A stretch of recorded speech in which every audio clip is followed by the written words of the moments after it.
I have so far. Here's what's wrong with you. You fill out the spaces inside, but never throw up the shades in my heart. You ask me my name and tell me it's spelled wrong, so I ask, well, how is it written then? So you say, I don't know. You crawl into the crawl space, the cavity-stricken law on a case-by-case basis, a place for us to hide. But it's invisible light in that place, and it's not that nice when you look up and say, what were you thinking? Where's your common sense? I say, I'm the storyteller, the prophet, so I turn my eyes around and back into my skull until you kiss me better and remind me why I've gone away to university. Why I know how to spell my name. I make my own sense. I make my own name. It belongs to me. That's it belongs to me and me alone. Don't take the fact that you're sad out on me because I really can't take it. The weight of your life choices because 18 years ago is a long time to be lacking in rejoicing and voicing how you're proud of your offspring. Nevertheless, I'd take you over and pour your water under the bridge, but you won't let me. You just won't move. You're trapped in concrete, taped under the desk, and just because I walk around in the world, you think I'm deaf and blind and numb like frost, and I don't have a way of saying no to you because I owe you so much. I owe you my life. From your body, half of me came into being, so how can I turn around and say, fuck you?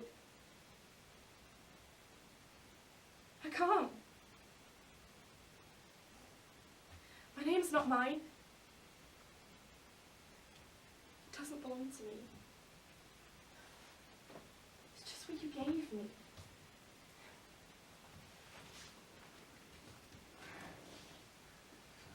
Let me clarify. I think I might need to. You might be a bit confused. I'm Arthur. Hello. And when she says throw up, that's not what she means at all. I think there's a bit of a metaphor going on there. And it's not the spelling of the name that I have an issue with. No. It's the name itself. It's a silly name. Your name is Zoe. That's yours. That's what you're called. Yes, I agree to that. So I don't really know where the dispute is there. You don't have homework anymore, but you haven't actually gone off to uni, so it seems a bit strange. I bet you must be excited. I know I am. I'm dead excited. I mean, think about it. Think of all your new friends in a place much better than here. This city in a place to grow up, really. Although my mum always did say that I can't remember what it was she said, but I know it were a good saying. It's a nice place, really. House prices are at all-time low. Won't be too long until we have to start renting.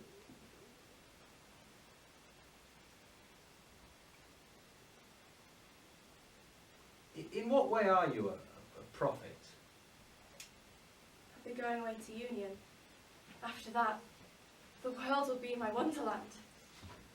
I'll make teacups talk and make bedsheets smile into lunar plains like painting a picture made up of cold light. Nightlight, the thick kind you see in the early hours. Then I'll make another name for myself. Not my name, but my title. Because it's better than a name, because it is definite, it's descriptive. You can't touch a title, only the bloody Queen can touch a title. If I were to raise my gun and go fucking bang at a school teacher, then she could take my title away and lock me up, but that's the only exception, isn't it? No. Other people can't take my title away. I've got all this fear locked up, just so I can show people. I'll be like, look at me. I'm scared and I know it. I'm terrified, but other than that, what do I have? Twitter, GCSEs, a distinct sense of pessimism. So to answer your damn well stupid bloody question, no, I'm not happy. I'm concerned about you. I am becoming. I don't know how you feel. I am traversing. I always thought it's nicer in London. I'm opening the doors of perception. But it's far cheaper up here, and you know, what with all them riots about that bloke, you know. I'm breaking into The sun just to does come up be out folded here, up in contrary to bridal waves popular opinion. into something new. I'm sorry, I A don't mean brand to talk about the weather, it's new just idea. funny, really. I've got a cake in the oven, cake's always nice. Isn't it all so small?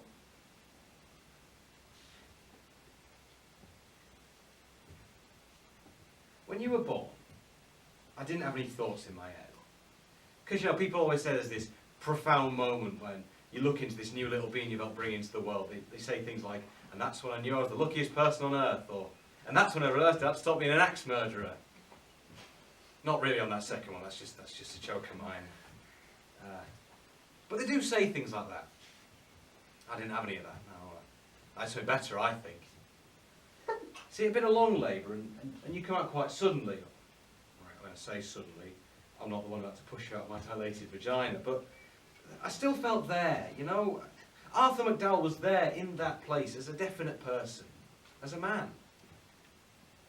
And when you come out, you still felt rushed, speedy. And I looked at you, and I couldn't stop thinking about all the things you might grow up and do or become. In that 1 second, I saw you as a ballerina, as a pilot, as a singer, all at the same time. And I looked at you as you'd been born, and your mother had welcomed you into this world with all the rain outside. And for once in my life, I thought, nothing. Not a single thought went through my head. And I loved it. And I loved you, and I love you. I always wanted to leave home. Yes, I remember. I always liked that thought. Well, you do suit it, all the books and the studying and the socialising, you do suit it. Me going to uni wouldn't be like diving into the sea or anything. Nothing so deep and trite. It'd be like returning. Returning and returning over and over with every new corridor and face. Like coming back to a mansion you left years ago. I mean, our house in a mansion, Brook Street's a tiny little place. It was nice though, definitely nicer than Priory. But it would all be within my stride. Knowledge. It doesn't matter about what, but knowledge would be there. There'll be days when I'll look up and all I'll see will be numbers in patterns across the sky as a geometrical cheat sheet for the eternal. And I'll let it all wash down on me like rain. It'll all wash into me and I'll realise this must be how Archimedes felt, or Blake, or Gandhi, or when water reaches boiling point, or when snow is melted by fire, or when Mary saw Jesus. When the great gates throw themselves open and I am free. Me. With my name. Your name is Zoe. I'll be everything I wanted to be and more. I'll keep piling on over and over. Well, it's like the name Zoe. I'll be welcomed and important and desired, and I'll never have a filthy inch of self-doubt ever again! You bloody child!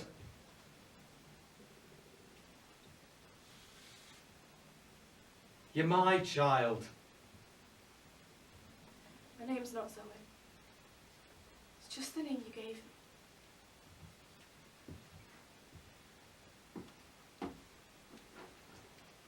I miss you.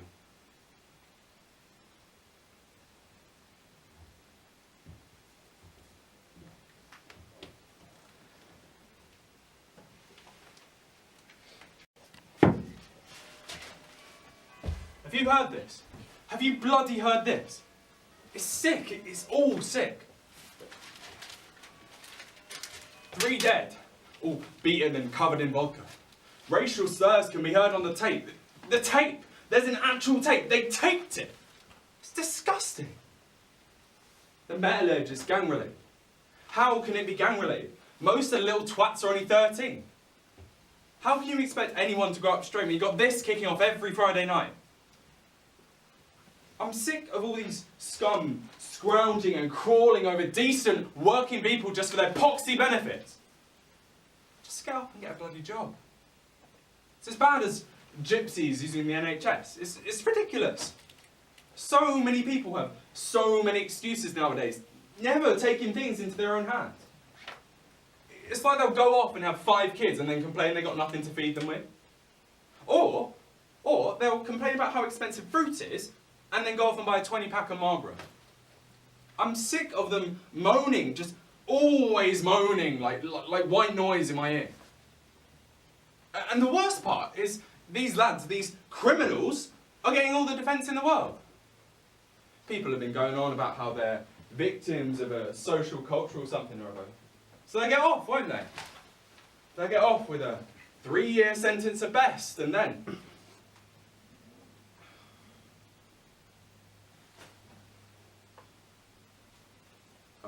I've got to go. It's my dad. He's not good on his own.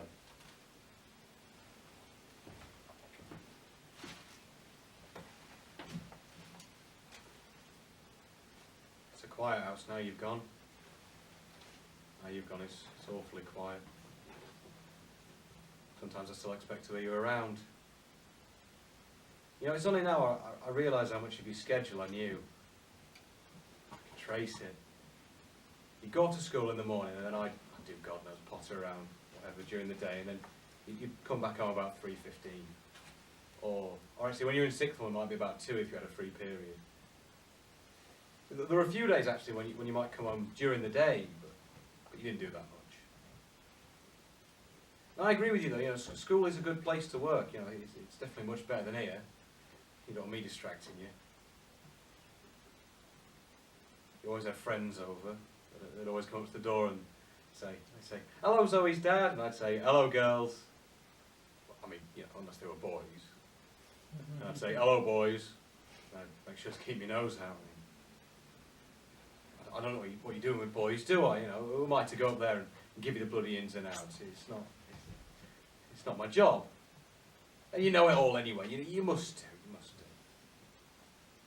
I just don't think that kind of conversation can ever really go well. You know, it'd be awkward. You know, I don't want to embarrass you. That's not my job.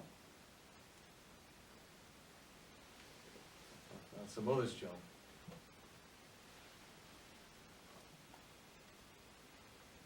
Can't quite get my head around it. Being here at university, it's new and it makes me think more than anything back home did. I love it for that. Back home, I felt like part of a parade. Everything was ordered into a certain order, led at the front by the mayor and headed at the back by Pulp. Here, I'm going to do a degree. God, man, a degree? Can't remember what I'm taking, but it doesn't really matter. I'm just here. Dad dropped me off. We've got this tiny car that sounds dodgy whenever it moves. We said bye and he packed me off his sheets and all the normal stuff, and it's not long before I'm unpacking and some guy comes in and says, "Hey, I'm Greg." I mean, he seems nice, but I hate that name. Just reminds me of Greg Thomas in primary school who said I was a lesbian for having hairy arms. Weird that I thought that. So I covered my arms up for a second and said, "Hi, my name's..." And then I paused, because I didn't really know what to say. I'd planned my introductions before now, but I had no idea whether or not to go with the whole title thing, or say my actual name, or just make one up. And before I knew it, I said, "Edith." I said my name's Edith. For fuck's sake. But before I know it, we're talking, and he's from London, so he says ask and bath, and we just keep chatting. I empty more of my things, and I think it's going really well, and until I get to the bottom of my bag and find that my dad has packed me an ungodly motherload of Haribo. Falls out everywhere on this guy's feet, and I'm just so embarrassed. I mean, 10 bags. What kind of sane person packs 10 bags of Haribo? Talk about the weather? I guess I do that quite a bit. I think it's interesting, you know, most people don't, but, you know, I quite like it. Like, for instance, did you know, in 2003, the 100 Fahrenheit record was broke? 100? That's incredible! It was so hot. You know, I used to keep a little diary of it all. I don't do that so much anymore, but, you know, it sticks in the memory. Anyway, he didn't seem to mind, and before I know it, there are more people in my room, and we just keep chatting, and it's going really well. It's all going really well. And then we get invited to a party. And that, my friend, that is where it gets serious, because I mean, well, what do I say? I know I've got to make friends, but doing that, sitting around awkwardly while we all sip vodka and continuously debate as to whether Southerners know what real ale is or whether Northerners know what computers are. Then what if it goes silent? I mean, what the fuck do I do then? But I say yes, and so I need icebreakers. I need so many icebreakers. What's a good icebreaker? Why do they call them icebreakers? Could read them a poem. Maybe talk about politics, yeah. Politics is good. Talk about the wings. Could tell them I'm an activist. Could talk about punk. Everyone was punk. Maybe I'm being a bit overdramatic. I do that sometimes. Or I could... I went to Sainsbury's today.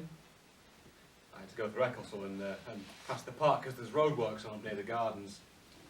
Actually, I passed Yankees as well. Oh, that's a great place. But I'm not much of a burger person myself, so I always go and get the steak, and my word, that's chuffing gorgeous. I mean, you get some dodgy sauce around there, but you know, it's safe enough. People tend to exaggerate, don't they? We used to go there for a lot of Zoe's birthday parties. We'd all meet outside and do the whole "hello Zoe's dad" and "hello girls" thing, and then we'd all go inside and have a slap-up meal. You know, everyone would love it. We should go again sometime. Or when you're back, it'd be nice. Anyway, Sainsbury's. Sainsbury's have a deal on Galaxy counters at the minute. Now they are gorgeous. They're like the minstrels, right? Except rather than having sort of a shell, it's just pure chocolate all the way through. Now, don't get me wrong. You know, I don't have anything against minstrels. It's just counters feel that bit more special.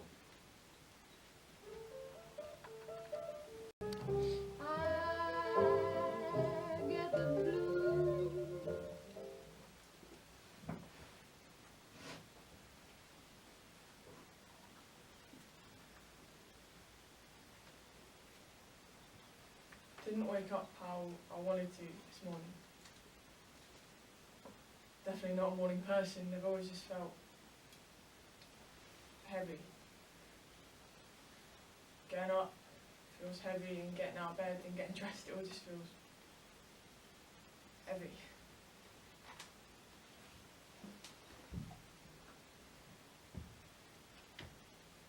I've only started this getting up and walking about in the middle of the night thing since I've been back. Don't know why, I just don't want to sleep. Don't need it, to be honest. I don't really like dreams. Just don't make any sense, you know?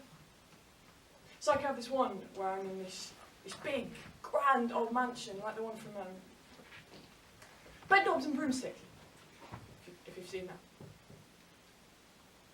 And there's water on the floor up to my ankles. You know, like the entire place is flooded, and outside through this big bay window opposite a grand staircase, all I can see are street lights. And then this little girl comes riding at me, and she's got this pink dress on, and I can't see her face, and she's riding, you know, one of those penny farthing things, you know, with the big wheel at the front and the small wheel at the back. She's riding one of them. And I remember thinking, you look really stupid, and then I woke up. Didn't know you could be conscious in a dream. It's called lucid dreaming, I think.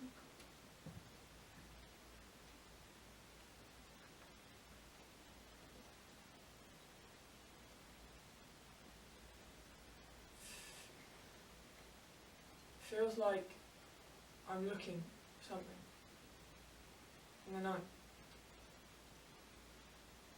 I can't go to sleep because there's something that I need out here.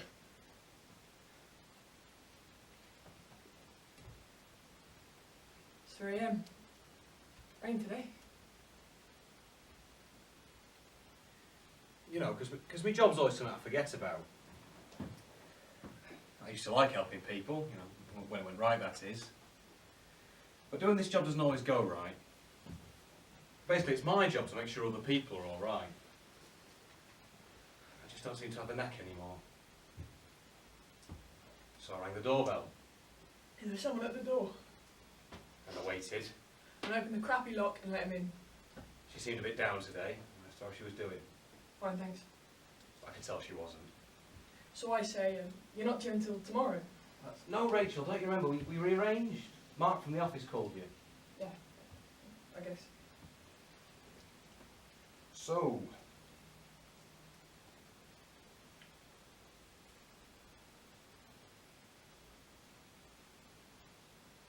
Jesus Christ, he's a social worker? I thought he'd cracked introductions by now. I don't know what it was she went into the centre for. Just that it was bad. Something bad happened. Do you want tea? No, tar. Right then. So, have you got anything planned for the day? I'm going to go job hunting later. Oh, yes, that's great. I love it. I love your positive attitude. But don't you think it might be a bit early? You know, you don't have to rush this process. I need something to do. All right, fair enough. You need me help. Yeah, thanks. Well, I'm not going to tell her she shouldn't be going out earning money. I mean, she seems fine enough. Thought of working in an office terrifies me. Now, you do remember you have a doctor's appointment next Tuesday? Yeah, I'm going to have a chat. A chat?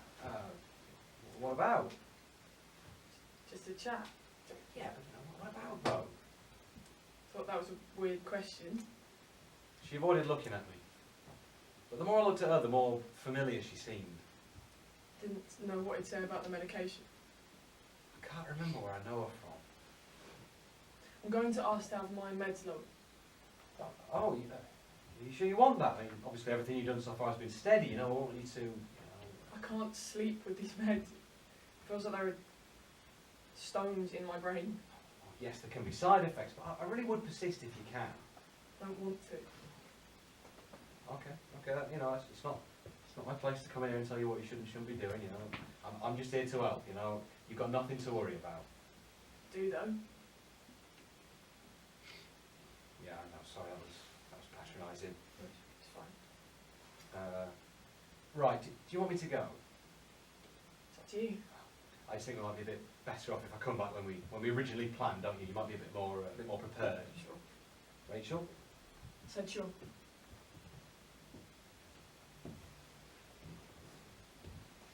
It will be alright, you know. Things might seem daunting now, but it will get better.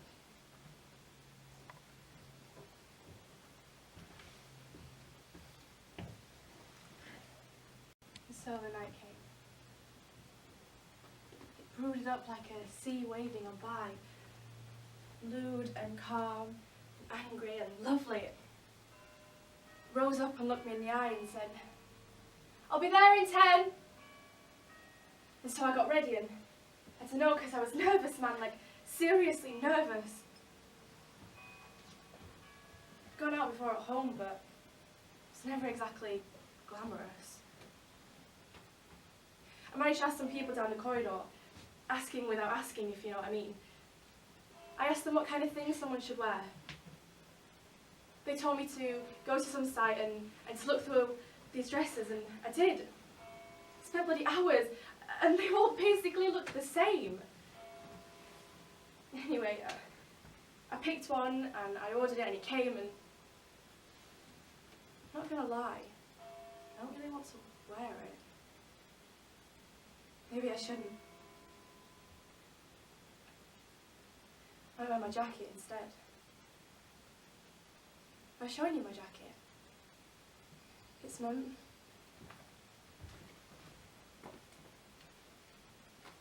got every reference under the sun on it, and when I put it on, I get this thing. It probably sounds stupid, but they're like memories, like tears in rain. Do you get that? It's a reference? No. No, of course you don't. Can't do that out there.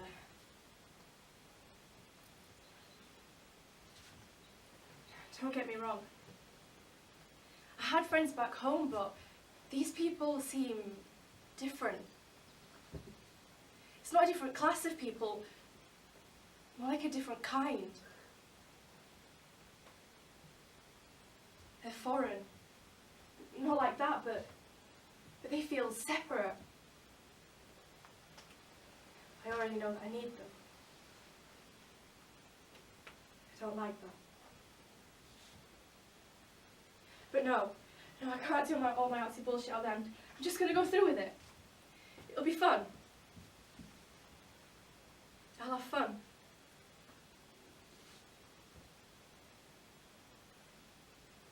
Have you ever heard that song? The one by Slim Gaylord, the Floogie one. You see, it's old and it's past it, but the thing is now, and I can't describe it in any less of a crappy way, but it's like, for a second, it goes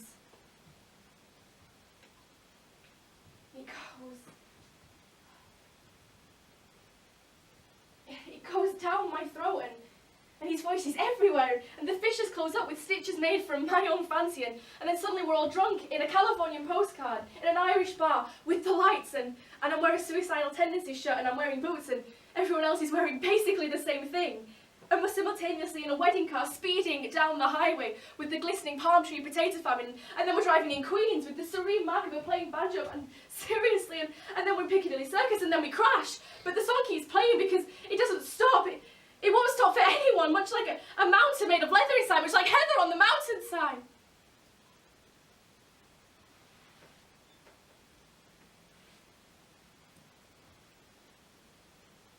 Can I get ready?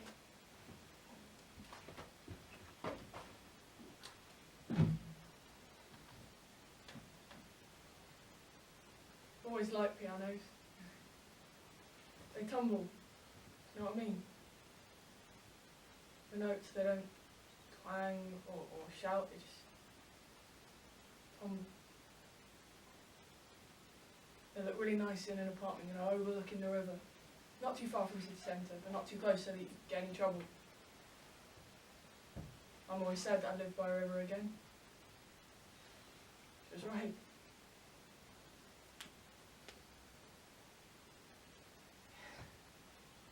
Really nice in the corner, you know, next to a fire. I mean, it couldn't be a real fire, but you're inside, have that warmth. I guess I'd have marble floorings too, but I never really fancied it. It'd be too hard, like having a piano with flooring.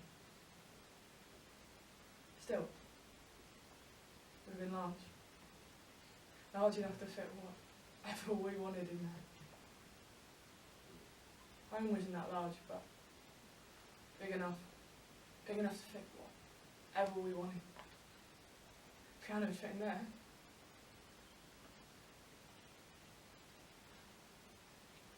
Guess I just like rivers and pianos.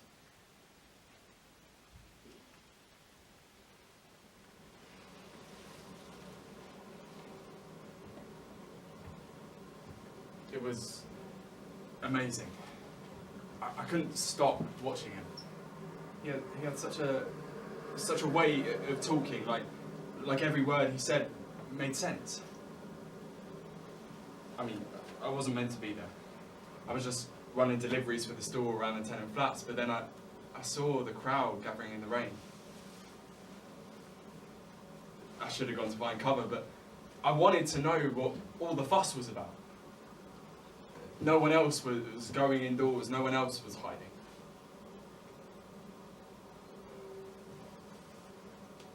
He talked about political realism. He said that we had been under a shadow for too long and that people were getting away with too much. He said we should hunt out social injustice, and he talked about criminals. He wasn't afraid to call them scum. He wasn't afraid to say the truth. And I like that.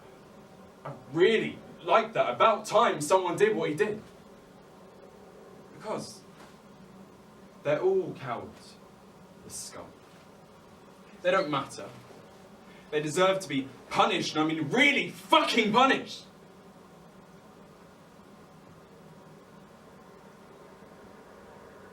He stopped talking when the bell rang. No advisors around and no bodyguards. He just stood there with a camera crew, but he wasn't paying no attention to them. He just stood there and talked in front of the cathedral, and other people listened. Other people are sick too, and they can't stand to wake up in the morning, and they know what it's like when they see the scum, the lowlife, lazy, scummy vermin.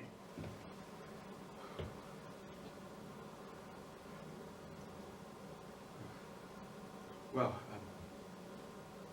we're not going to stand for it. We're going to wash them away.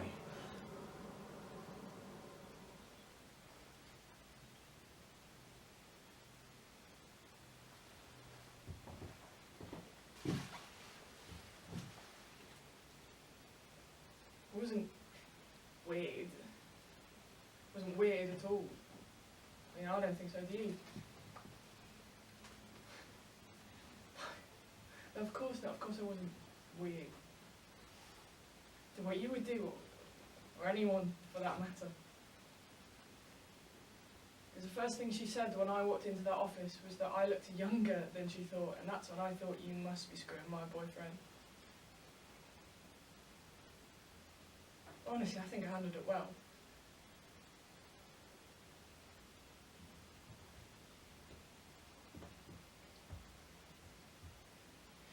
The job would have been good. Really good, you know, double my salary to at least 50 grand a year, and that is not something to be taken lightly. Not when you live in an apartment that's the size of a garden shed and you wake up every morning with your teeth tasting like laundry's home run. Still think I did the right thing though. You should have seen these offices I had to go to for it. I mean, I'm not an architect, but Christ, it was ridiculous. And there were plant pots everywhere too. Fucking plant pots. And we made the whole place have this weird disinfectant smell. And the whole place was made up of glass too. Glass and metal. Such a hot day, it felt like the sun was bearing into my skin. Can see why I was so stressed there now. Yeah. Must have been really fucking stressed. Anyway, so I walked over and I knocked on her door and she said, enter. Who says, enter? She could have said, come in, or something like that. Come in is comforting, inviting even. Enter is comforting. Enter is, I am better than you and you would probably do well to remember it. Anyway, so I walked in and she stood up from behind this desk that was bigger than my entire fucking apartment, and she put her hand out to shake mine and I shook hers, and this went on for a while until eventually she started asking me questions. At this point I'm not worried, you know, I'm massively overqualified for this role, so it doesn't matter that she's asked me these weird questions and cut me short, you know, it's fine.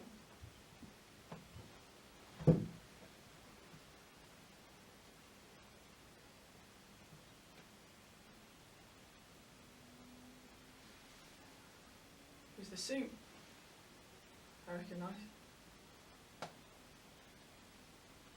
That cut trails down from your hips down to your waist. Alex had bought it for me once and I said that I hadn't liked it. I swore it was the same, you know, I knew. And then I smelled a perfume, that sour smell. That smell he'd come home smelling like, later than what I knew was right. I didn't know whether it was that or the thought that this woman had done so much to hurt me that made me gag. She had a dog. I mean, not with her, but I knew that this woman had a dog. Apparently it was endearing. I'm sure she's a very endearing person. Endearing hair, endearing legs, endearing tits. I had to get out of there. It was like that air was choking me. And when she stood up and asked me what was wrong, I realised she knew me. She knew exactly who I was. So I stood up and I said that I wasn't sure how, but that I was going to murder her. That I was going to murder her and her fucking dog. And I left pretty quickly after that. I mean, I still don't think I was that weird though. At the end of the day, she must get it all the time. Job wasn't that great. And McCarthy's legal is hiring, so.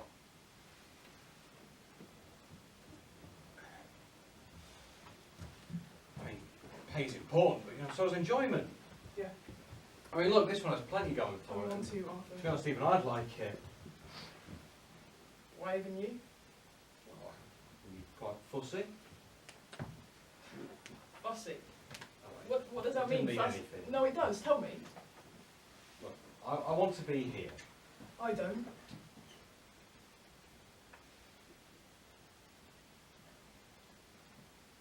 Where's Vincent Road? I don't know. There's an office on Vincent Road that wants a temp. Yes, that's good. That's good. It is. Although What? I thought you might not really like office work. Did you?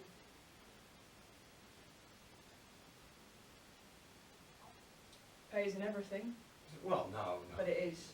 No. Right, it's important. For rent and bills and everything, you know? But the thing is, you've got to do something you at least vaguely enjoy. You'll hate it. You'll hate every second of it. I think you're wrong. I'm gonna go for the one on Vincent Road. Don't. Sorry? Don't be another poor sod sat trapped behind a window till 5 or later, trapped in all that grey morose noise.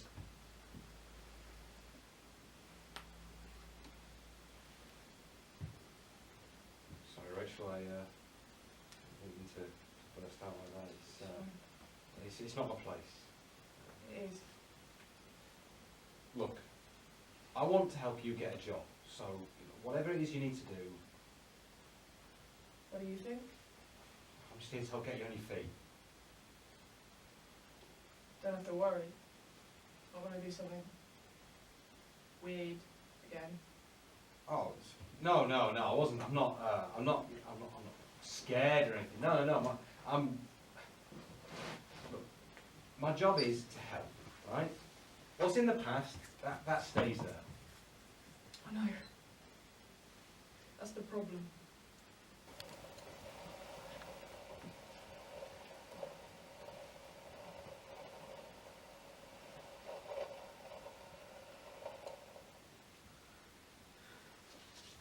And all they had to do was put the bikes back. That's all they had to do. But did they?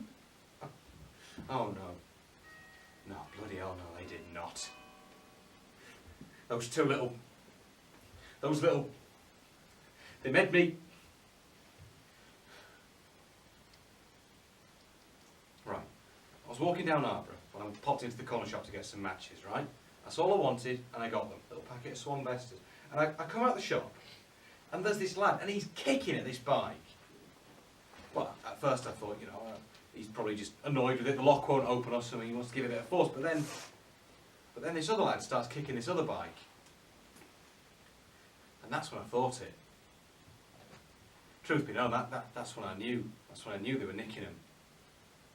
But I don't like to jump to conclusions, But then they broke him free and they just got on him and started riding away. There was a bloke talking about this in the centre of town. He was on his own, you know, that one from the telly. Spouting all this stuff about realism and criminals. I mean, I knew things had got bad, but I don't know, it seemed distant. I didn't pay him any mind, I just kept walking and he kept shouting. I just wanted to get out of the rain, really. But I suppose that's the problem. I wanted to do something. It's not that I couldn't, it's that I didn't. And as they were riding off, I hear one of them shout to the other, 2-minute job, 2 bikes. That's all it took, and then they were gone and I was just left stood there. I mean, it were only bikes, but it's not about the bikes. It's the principle of it. It made me... It's not about the bikes. I started checking. I started thinking of all the things I could have done to them, and I got so...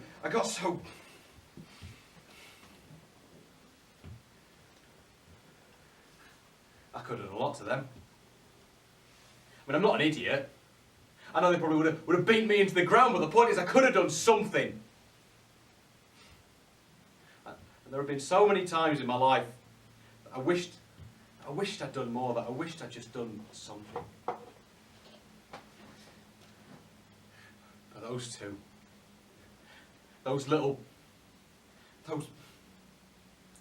they made me...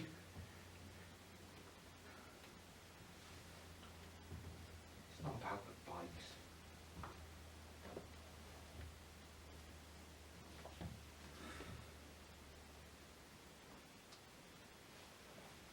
I used to be a right little ballsy kid back in the day. There used to be this teacher who'd be tough on anyone who made it look like a prat, anyone who made it feel stupid. So me and my mates decided one day we're going to go and steal some stuff from her bag. I mean, obviously it was wrong, but also hilarious. Then my lot was scuttling back to the courtyard, but I stayed. I wanted a souvenir. I wanted something that said, look, I beat you. So I rooted around for a while until I found this picture frame that she always had in the windowsill. It was of her and her husband, so I picked it up and nabbed it. Then as soon as I took it, she's standing right there with her devil eyes, devil hair and devil teeth. Before she even says anything, I lob the thing and it smashes everywhere like an explosion. Then I turn around and she starts firing at me, starts swearing and running off like machine guns, blasting over and over again. But you know what? I could take it. I could take it because I'd done something I wanted to do. I got kept behind after that, but it was worth it. I got a slap from Dad, of course, but I saw him smirk. Always felt like he was on my side. And then, no matter what happened after that, bad A-levels, bad job, bad relationship, I was always fine. Because I knew I could take it.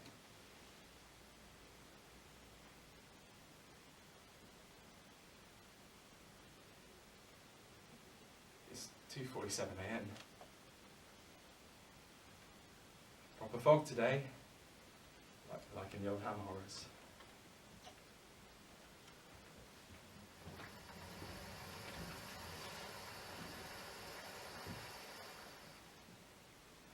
Nice to see her again. It's nice to be back. She already looked older. Sarah looks older. We chatted for a bit. We ate Yankees. I don't know why you took me there. Do you want anything else? No, Dad, I'm alright. Are you sure? You know they do cheesecake now? I'm fine. Oh, right. Well, I suppose we can go then.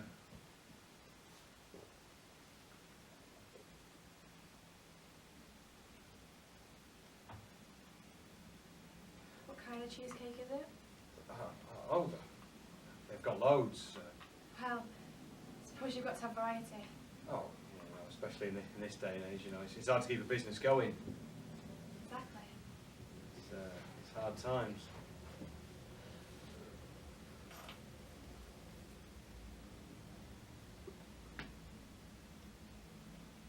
What do you think I'd like?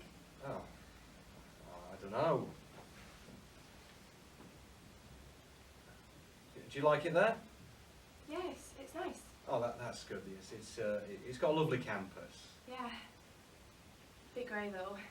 Few too many cars. Well, I suppose you can't have everything. Feels fresh. Must be nice to have something new. Not even new. It's just. Yeah. It's hard to explain. Well, why don't you try? It's just.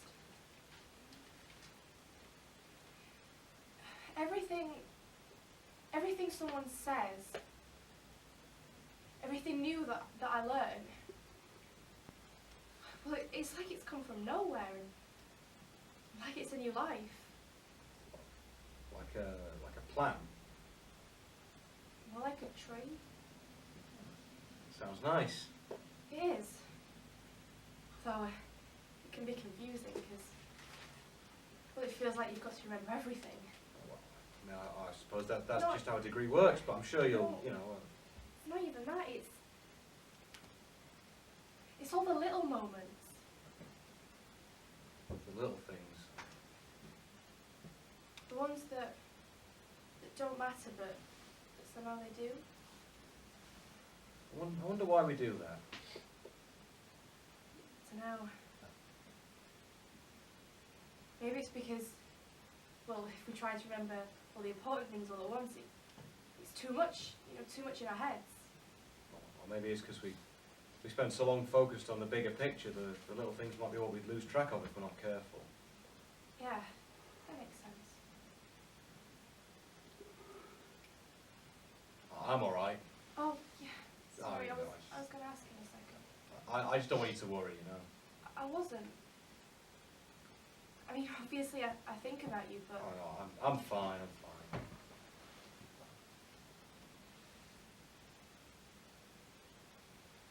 you ever get lonely? No. I've been lonely before and it was worse there. I know. We both were.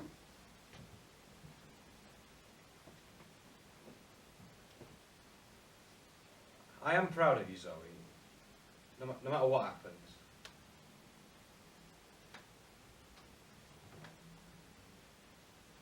You don't want cheesecake then? We could get it to put in a doggy bag. I might want it later. Oh, grand, I'll do that then.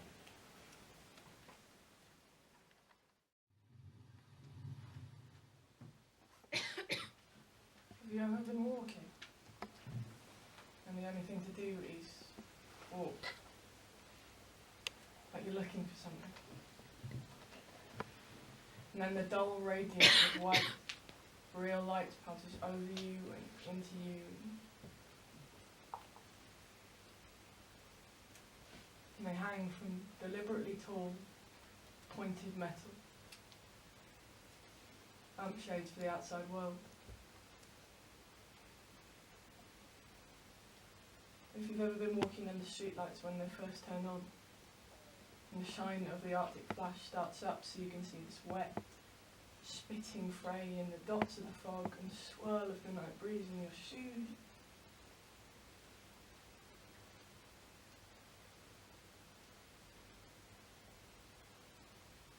And the streetlights turn on. The night is here. And all of your problems are briefly encased in ice.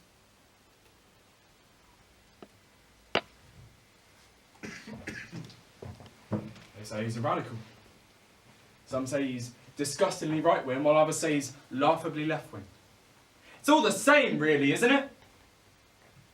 The point is, he's different. He's new. He's like that guy, what's his name? The Russian guy? No? Yeah, it doesn't matter. The point is, He's new. He is hope. Someone I can follow. About time someone organised something like this. It's not that he fully wants to bring back the death penalty. It's just sometimes it's the only option. You know, these people, they're not people. They've given up their right to society. So we'll do what he says. I know a few people will be there tonight. I'm going with them. It may be illegal for now, but pretty soon he's going to be in Downing Street. He's already made it to Westminster. So we'll go on these hunts. We'll hunt them down and teach them what it means to be decent.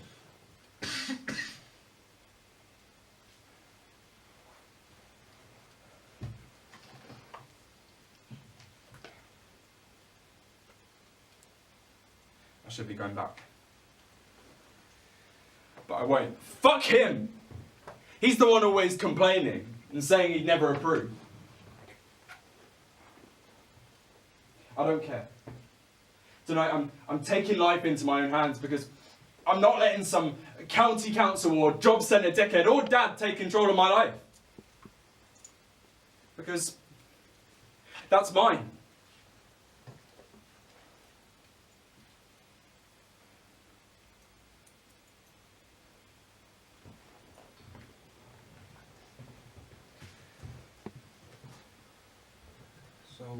So what do you mean? I mean what I said. So you froze? It's not really that simple. Okay, sorry. So what did happen then, if you don't mind me asking? Right, yeah, I froze. It's okay, it happens to everyone. It doesn't. Yes, it does. No, it doesn't. It only happens to me. Oh, come on. What other? I mean to say that it definitely does happen to everyone. No, it doesn't. Rachel, it's easy to forget that there are other people in the world. I thought you were meant to be helping. You think these things only happen to you, but they don't. The truth of the matter is that some of the details might be a bit different, but a lot of what happens is the same. I'm not trying to complain. Alright, I'm sorry, I didn't mean to insult you. It's my fault. All my fault. How many people do you reckon live in this building? Screwed everything up. Say 20? What are you on about? I bet right now every single person in this building is doing something you've done. Something you might do, something you felt. So you want me to start having sleepovers with the neighbours? Or maybe that's the answer. Or maybe I could shag them all as well. There's nothing a good shag wouldn't sort out, even 2 years in a psychiatrist's office. Talk about it, don't go about a single bloody Sorry, thing! please!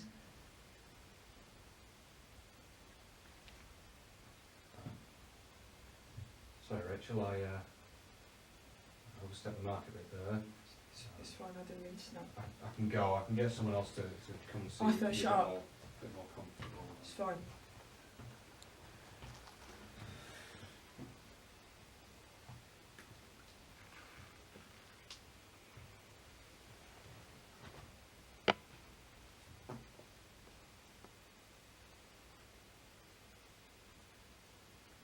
Zoe?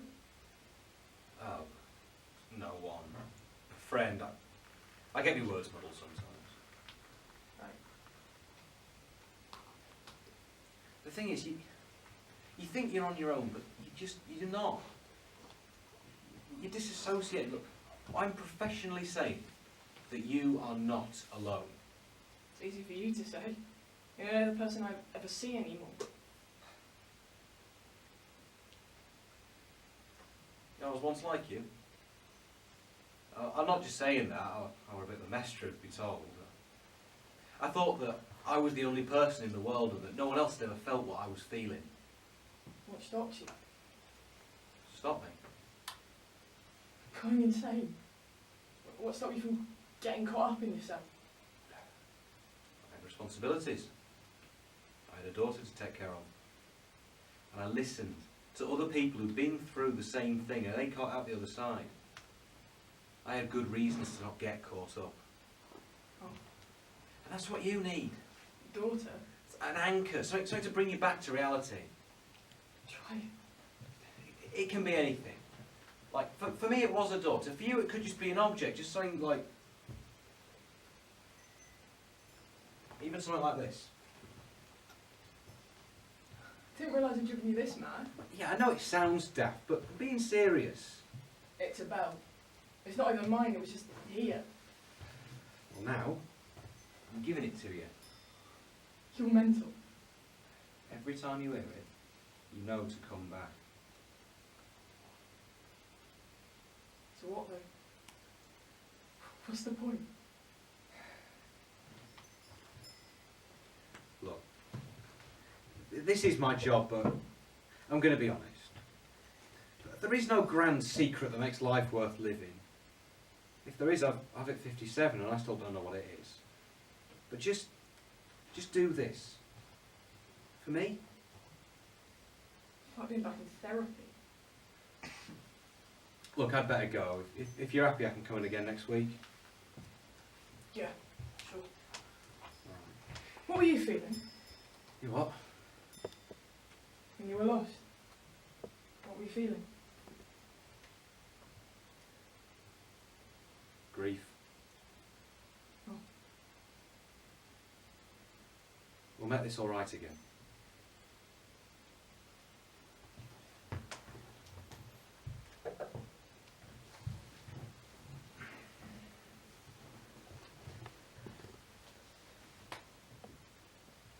I remember that day. Zoe was at school and we thought we could sell the house to move somewhere nicer, somewhere close to the park. We weaved through chocolate box country lanes that were sickening, lurching from one side to another like a wandering eye over old books or tipsy magpies swaying in the not quite snow. Sunshine and lakes, and you noticed that they're their own archway and orchard and gatehouse, but he said it didn't matter because money isn't everything. So we walked along cobbles and past a Norman church made from pebbles. There were gravestones and benches lined with silver. That dog was barking and you said, "No, I wouldn't have that." He said, "This place isn't for me at all," while staring unflinchingly at a listed Grade A building. Only needed a new kitchen and it fit as well. It fit me cooking and Zoe writing her poetry and you in the garden sat reading. But you said, "I don't need that much," simultaneously checking our bank balance just in case. It would have fit your dreams well. But then quite suddenly it didn't matter anymore. It didn't matter when it was just me and Zoe.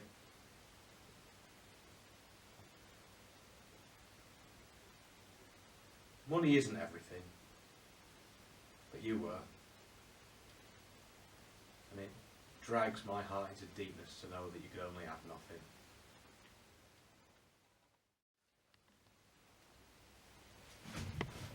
Good one. It was a good one. I wasn't sure what to do at first, but I cracked it. I started getting the hang of it. The others, yeah, they've been doing it loads, mate, yeah. They're well good at it. We got to this guy's house, yeah, and then we knocked on the door. So there was this knock on the door. It was Greg. He was still hanging around after the others had gone to bed. I didn't know what was going on, so I let him in. I was still coming down and my head was splitting. We split the door open in the end. Bastard was clever enough not to answer. We went in and it was dark. It stank as well, like Baileys and piss. I went into the kitchen, but there wasn't anybody there. But then I heard the sound of someone moving upstairs where the others had gone. The others had gone upstairs, but by this point, Greg was already on my bed. I asked him if he'd had a fun time, and he said yeah. He asked me if I had a fun time, and I said yeah. He said yeah. That's all he said to me when I looked at him in that balaclava. I could tell he was smiling. We knew where this rapist bastard was. Maybe we weren't meant to be enjoying ourselves, but we were.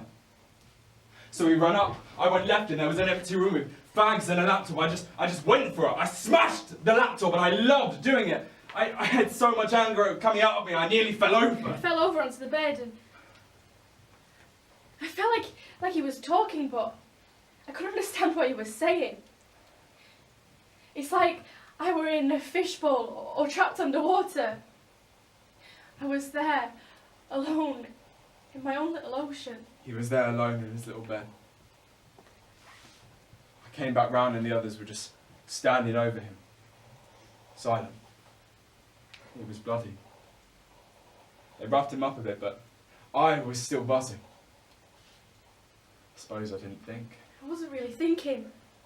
I might have even closed my eyes, but then he was closer. And he was saying things I couldn't understand. Never been able to understand people. I put my hand out just to feel for something. I put my hand out to grab my bat. The one next to me just whispered that's all it took. Do it. And so I decked him. I fucking decked him, and there was blood on the curtains, and my blood was pumping, and my heart was pumping, and I could just feel everything. I could just feel the bat on his face. I can't even remember what his face looked like before, but now it was black and blue and red and leaking, but I didn't stop. It didn't stop. The fuzziness, the headache, the aching, spaciness. I'd taken too much, and I know that. I'd taken it from Greg. Surprised you let me have that I'm much. surprised they didn't stop me because, mate, I bloody went for it. And by the time I stopped, this bloke was barely moving. He was just lying there on the floor, twitching and murmuring tiny little words out of his tiny little brain. And in that moment, I knew how much I hated him. I stood over him. Then he went over me. I thought he was trying to kiss me, and so I said the first word I could think of, and I said no. I told him that I felt sick and that I felt funny, but he didn't move. I asked him what he was doing. He asked me what I was doing. He asked us, the words just fell out. He was like, "Why are you doing this? What have I done?" The one next to me leans over and spits on him, and so we all spit on him, and he says some words about being scum and that he didn't deserve to live, and before I could process what that meant, he lifted up his boot and slammed it on the guy's face, and his teeth got smashed down, and I heard a crack. I heard a fucking crack! I heard a crack when he tried to put his mouth onto mine, but I moved. I started to panic when he wouldn't move, and I told him, or at least I thought I told him to piss off, to get off me. I hated it. I hated the feeling of him on me, and then I felt him. I felt his hand, and all I could do was shout, but it came out as a gasp, and so I rolled over and I smacked him. I smacked him right in his stupid face, and he made a loud noise, and I fell on the floor. His body rolled out onto the floor, and there wasn't much left. He was still breathing, but no one was going to call him an ambulance. I never realised how much you could angle a human being. How easy it was to tear skin from flesh. The others legged it and they grabbed me as well. He tried to grab me, but now I was standing. And my gasps became whispers, and my whispers became words, and they became shouts until I was shouting to get out! Get out! Get out! And he had his hands up to his face, and he was saying how sorry he was, but I didn't give a shit. I just wanted him out. I never wanted to see his hands or his mouth or his blood ever again. I never wanted to see him again.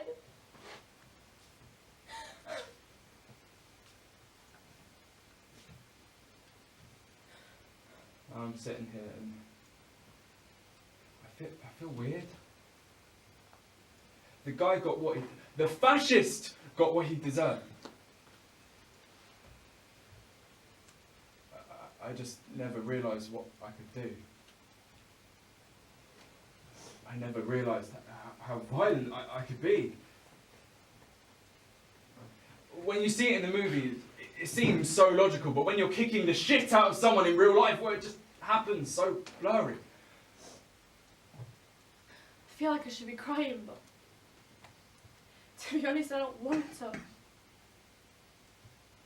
I keep thinking I might be misremembering it, but I know I wasn't. I know what basically happened that night, and so does he. Wasn't a great night at all, if we're honest with ourselves. This guy, the one we read, Louis Sampson. Yeah, that was his name. I knew all this before I went in. He was in prison for 2 years, but he raped 4 girls. They didn't prove the half of it because 2 of them were his ex-girlfriends. Well, they don't need proof of anything now. That's what I was told. I heard that's what he did. Me and Greg don't really talk anymore.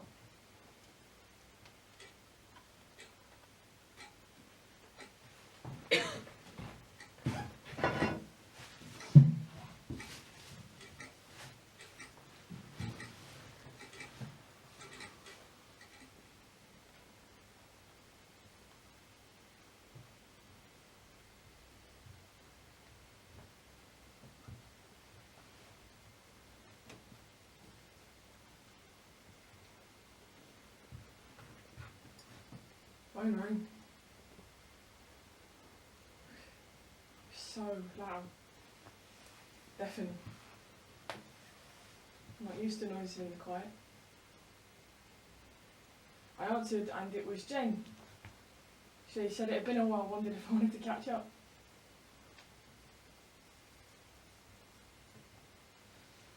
No, Jen. No, I don't want to catch up. I don't want anything to do with you. We were close before, but now in the wake of this thing that's happened to me, I can't even imagine being in the same room as you. It'd be like being back there when everything one by one collapsed.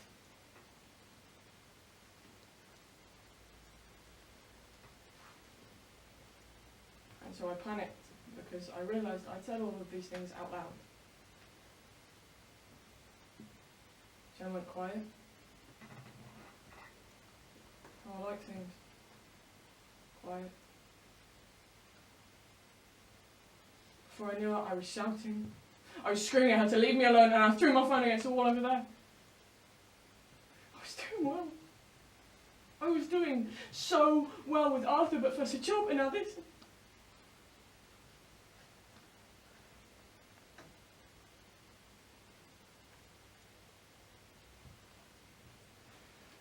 I can feel it. Creeping back again. I keep panicking because I'm convinced I've left the kettle on too long, and you shouldn't do that. It's that dread. And that fear. And that feeling that everything in the world is like water, it's all so fragile. And so deep.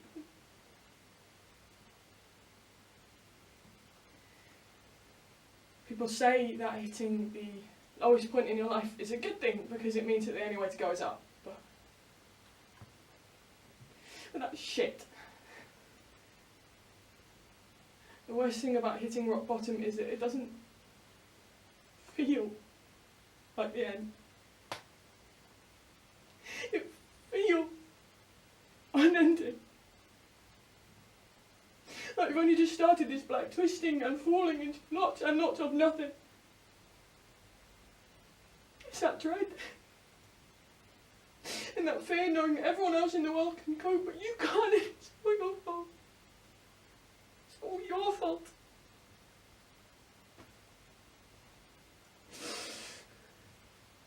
You keep getting lower and lower.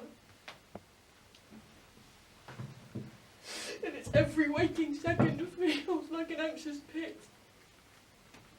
A stupid, bottomless fear that makes you think, God, I wish I was somewhere else. I wish I was someone else. And it goes on and on. And you wake up in the morning and you can't open your eyes because it feels too much like being born again. And you look in the mirror and you find you've shaved all your hair off because it itched so much in the shower. It's so cold. And you get lower and lower.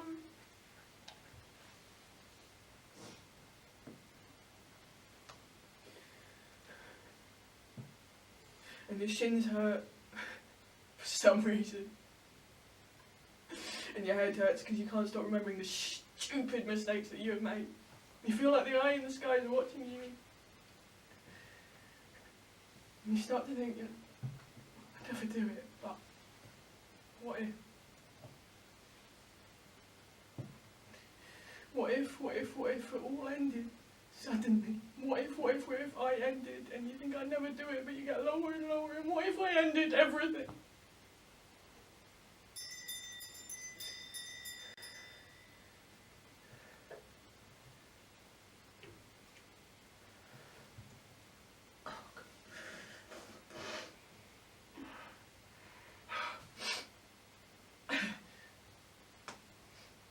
I never would. Never.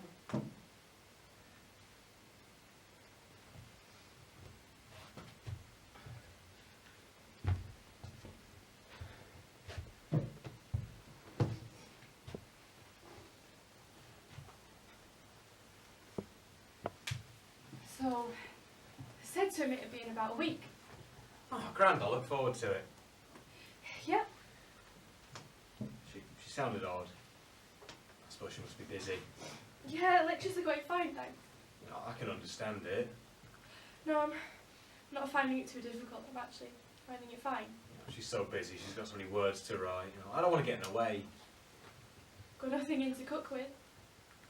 You doing anything exciting over the weekend? No, are you? Me?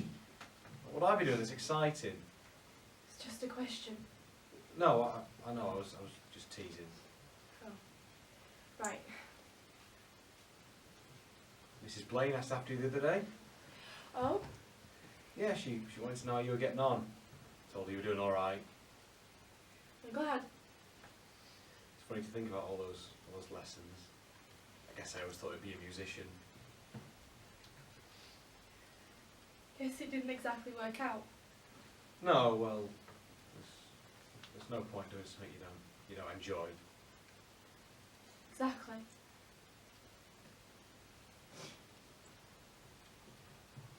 Zoe, Yeah? are you alright? Yeah. I'm fine, are you? Oh yeah, I'm fine, yeah. That's good.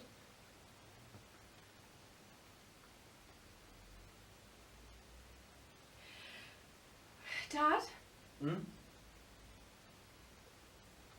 Why don't we talk? Well, we are talking. Why was that okay? Why was what okay? Why was the conversation we just had alright? Why don't we actually talk? You're not making any sense, love. Truth is, I didn't even know if I wanted us to talk. I just had this sensation of words pouring out of me like for once we'd broken some boundary. We can talk about whatever you want to talk about. In reality, there was nothing I wanted to talk about. If you like, I can do it instead. That's not the point! Look, I don't know what I'm saying. I've got to go. No, please don't. You're both fine. There's nothing more to say. She was upset and that scared me. I mean, I knew she was upset, but hearing it out loud in the open like that, it was terrifying. This was my daughter speaking. I thought this might bridge the gap, but it didn't. It started adrift. It died. Look, if you're upset, you know, I can talk. You know, that's what I'm here for. No, it's not! It's not, Dad. It's never what you've been here for. You're only here to make me feel like shit, to remind me that I'm not enough anymore, not enough to make your life worthwhile.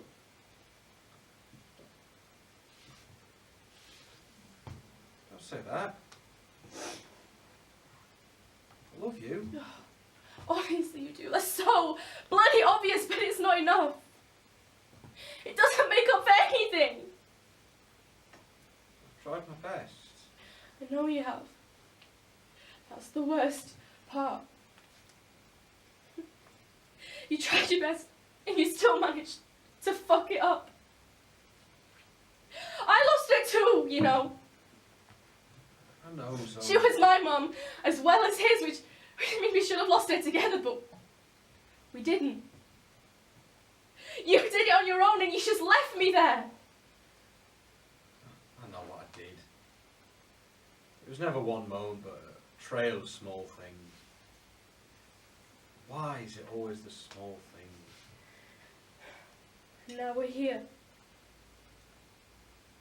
And you're wondering if I'm upset. I'm sorry, Zoe. I know you are. I know it doesn't change a bloody thing, but it's all I can say. You're right that we don't talk, and we can't talk, and it's my fault. It's my fault that we don't talk. It's my fault we're like this. I never wanted you to feel guilty for leaving. I wanted you to. It's just so quiet. All the time, it's just so quiet. I know. It's not the first time that house has been quiet. No. Definitely was when you were sulking in the chair with the bottle and telling me to cook my own meals. I know I did it wrong. And I remember every one of those small things. I'm not trying to have a go. I wish you would. I wish just one of us would get this out in the open, because the truth is I know exactly what you mean when you say we don't talk. Like a tide rushing. I remember everything. Small pebbles in the sea. I don't know what I should say. I wish you'd just tell me what I should say. Oh, I don't know either.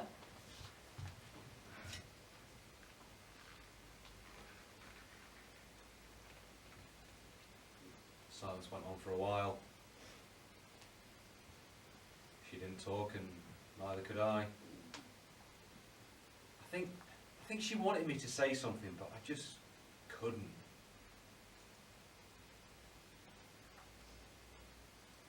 The silence went on for a while. I didn't want it to end. I didn't want him to say something. I'm going to try, Zoe. I knew he would. I knew he'd try and fix things so that I couldn't be angry. I'll do anything to get you back. That's the thing. I wasn't gone. We weren't apart. We were standing right next to each other. We're so distant. I'm sorry, Zoe. I'm lonely.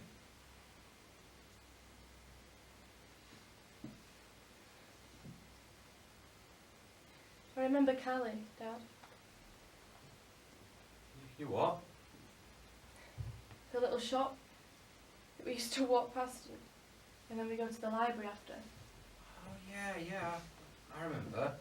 I remember you trying to be interested. No matter what I was saying, you acted like books were your whole world too. Well, I liked it because you did.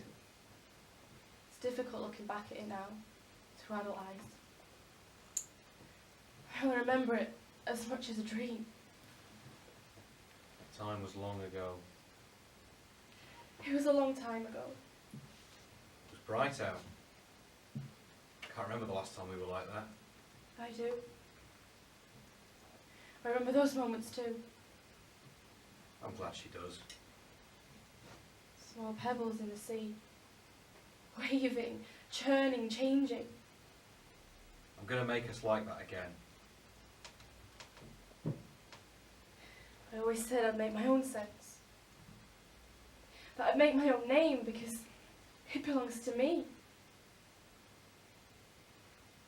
But you're the one who gave it to me. Always liked the name Zoe. I know. So do I.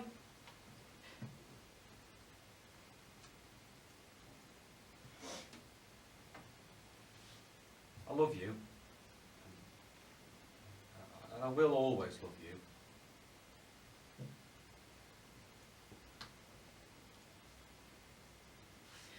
I love you too. I'll see you the weekend. Thank you.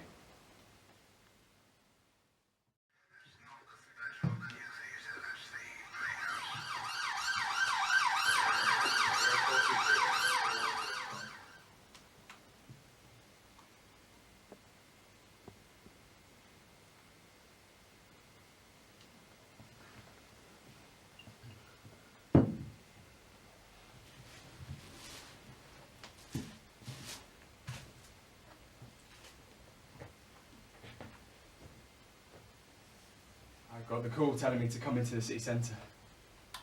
Said it was really kicking off this time. That this was the chance to prove what we've been saying.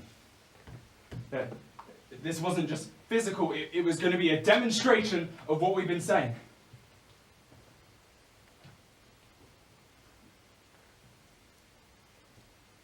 But I don't want to go. I keep trying to walk out my door, but I can't help thinking.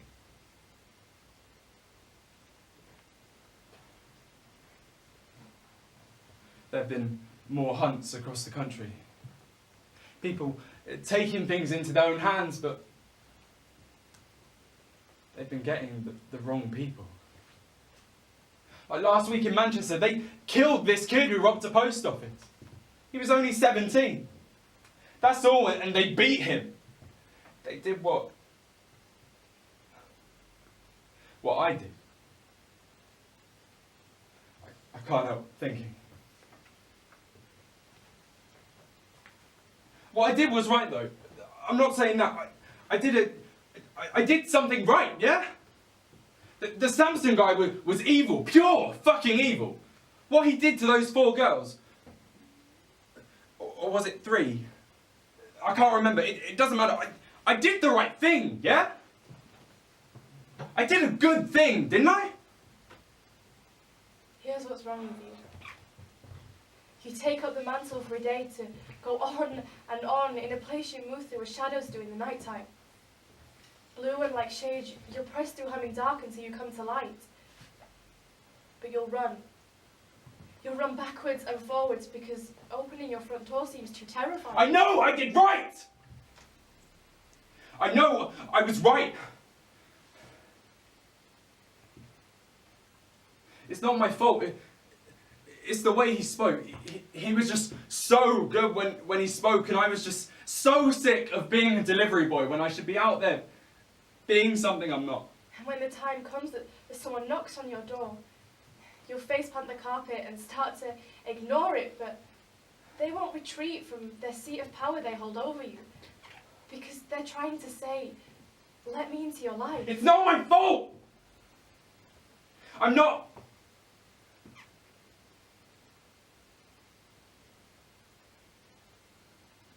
I can't help thinking,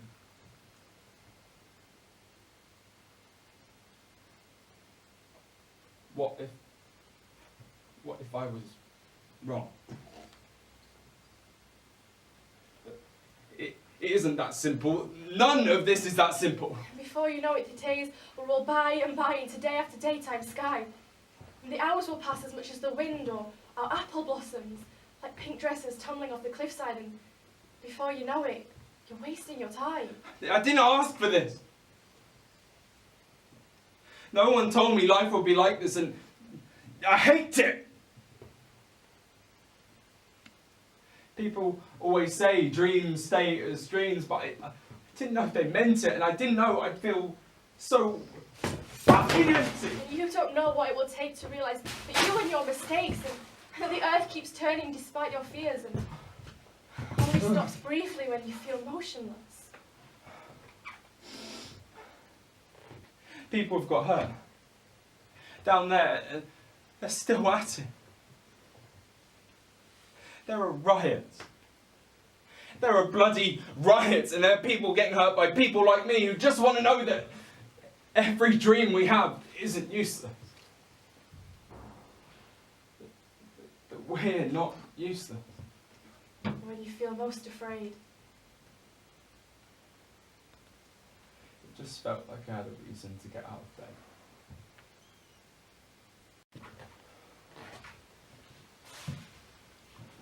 It was only a 2-minute long phone call. A&E have received someone with the passport of Zoe McDowell. There are riots. It's these stupid people who've been banging on all this time, and now they're raging about in the city centre, and people have been getting hurt. Zoe's been hurt. I can barely think, but I grabbed my keys, but I've never driven before, so I have to get the bus, but for God's sake, why can't I drive? I had to get on the stupid bus with all these people and they sweat when the bus driver says there'll be delays because of the riots. So I have to run. I've got no choice. And so I'm running, but I have to keep stopping because my heart flares up, my legs feel weak, but I can't stop. I can't stop because Zoe needs me. And I said I'd be there. So eventually I get up near the hospital and there's paramedics and there's people with blood pouring out of their faces and I don't know what to do. What can I do? There's fire engines and ambulances and police cars and they're all herring off down to the city centre. I don't know what to do. I said I'd do anything. It's not all bad. The noises you hear outside your door. The fear you feel fretting away in your stomach when you think you might have made a mistake. So I keep running. I must look like a whale with legs, but I keep doing whatever it is I'm doing because it means I'm getting closer. It means I'm getting close to my daughter, who some bastard has taken it upon himself to beat her to death. And oh God, what if this is it? No. I'll make her live again, and I'll make this all right. All of it. I get to the hospital, and they sit me down, and they ask me what's wrong, and I say, it's not me that's the problem, it's my daughter, and for God's sake, why won't they listen? I have to go and wait. I have to go and wait in the room. Where is she? Please. I'll do anything. When you feel the waves crashing against your house, or the tidal rush churning your porch, you know there's something out there. You think the slightest step or the lightest touch will break the surface of your world, which is an ocean, fragile and deep. I feel fake. Sitting here alone with people who could have been hurt by me.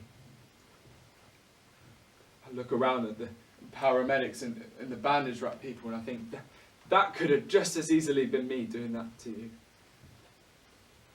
I can hear noises. The sirens and whirring, and I slowly start to realise that that's dripping. There's a guy pacing beside me and I hate it. He's soaked and breathless. I ask him if he's all right. I say, I'm fine, thank you very much. And then he goes back to pacing, as if that would help. Well, it's a stupid question. I mean, hey, Anissa, no, of course we're not bloody all right. He looks like he's been crying. I would say this serves me right, but it doesn't. My dad had nothing to do with this. He never did. He was a good man. I didn't want him to get involved, and yet here we are.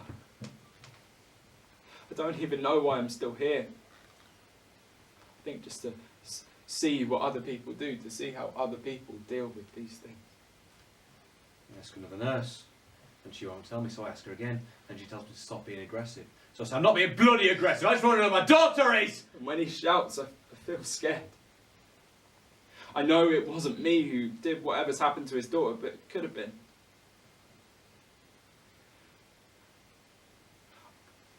I know I've done wrong. I know I was wrong, but my dad, he didn't deserve this. I know he was ill, but I need to see her. Everyone's staring at me now, but I don't care. I'm wondering how bad a stroke it is. I'm wondering whether I'm going to lose him. The doctors say she should be fine, but I'm wondering how bad the wounds are. Regardless of all the blood and the grazes, I wonder if I can take her back to that place that we were years ago. I start counting in my head to try and calm down, but I end up counting the minutes. I look up and count the minutes that pass. I just need to do something. 1, 2. 3. I tried phoning Arthur, but he wouldn't pick up. You're forgetting this was his job. It was his job, and yet we knew each other. Have you ever had that? When you feel like you know someone, even though you know you don't. You know, you feel like you recognise their spirit, their brain. I think he must be busy. I just thought he might be happy for me. Because, well, I'm going out. I'm really going to go out. I'm going to leave. I'm going to be a person. I'm going to go for a coffee. Yeah, a coffee. Turns out that even though I screamed down the phone at her, Jen still wants to catch up. I figure if someone can hear me being weird like that and still want a latte with me, then must be my friend. Are we still friends? I think we might be. I think it's easy to work out that I don't have many of those anymore. But she understood the way she sounded. I think people understand more than I give them credit for. And I don't know. Gonna go out. Going to leave, you know.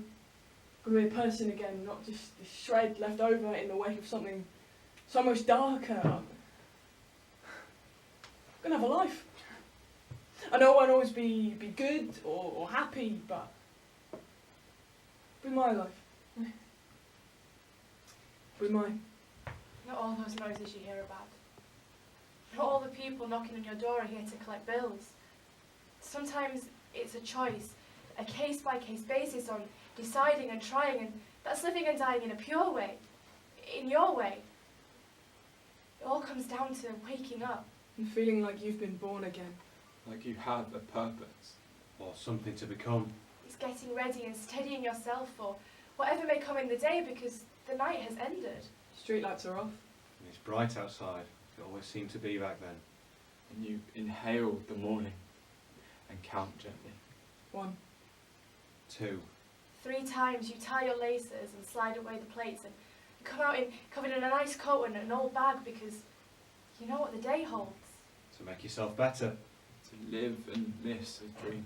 To go for a coffee. And although the curtains and the windows are open, you still can't believe that the day has come here after the night seemed so long and noisy in the wrong way. Like you're looking for something in the early hours. 1. 2. 3. So you open your door, and whether it's the waves or the tides or the past or the future, you stand in the sunlight shining and staying a spotlight in your hair, and you walk into a brand new day. You know that the marks of yesterday's grief are there and here and clinging onto you, but you ignore them briefly and wait for the rise of the swimming tide of the morning air. And you feel like a change is happening. In your little world. In your world with no grand stories or arcs, it just happens. Will you feel the same as you did? Only now there's more light to show you the mistakes you made. Only now things seem bigger or smaller and you can't tell. But you take a minute, because it all seems different. Whether it is or it isn't. Better or worse. Whatever it was you were scared of 1. is either here. 2.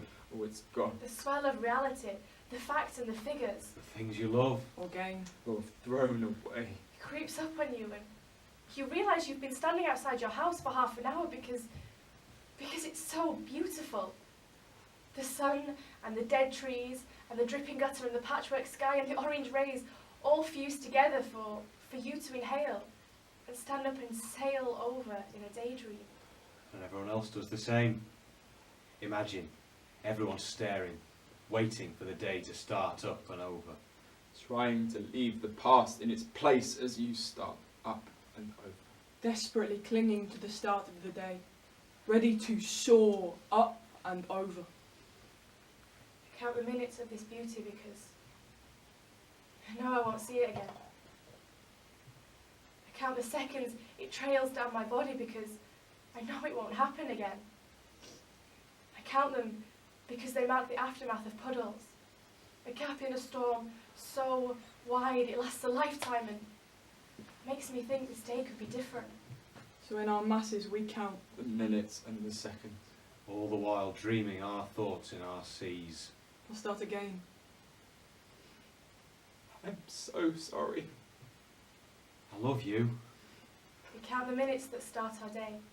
The route's leading us to our lives, but just for a minute we don't count at all. We just breathe 1, 2. 3. and start again.